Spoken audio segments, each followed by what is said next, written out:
Welcome back.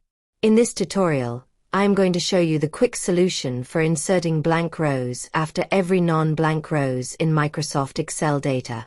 For example, here I have the data of 12 months sales target for different departments. My requirement here is to insert a blank row after every non-blank rows to add the data of budget plan, just below the sales plan. Let's start with the process of doing this. First, add here a helper column with the name of HC. Then, write here the index number for every department ranging from 1 to the last department number. Now select the index number range. Copy it. Then paste it just below the last index number. Now select your whole data along with the copied indexes.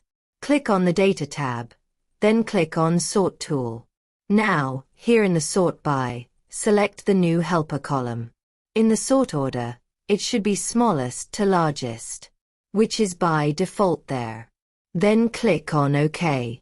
Here you see, the blank rows are inserted after every non-blank rows.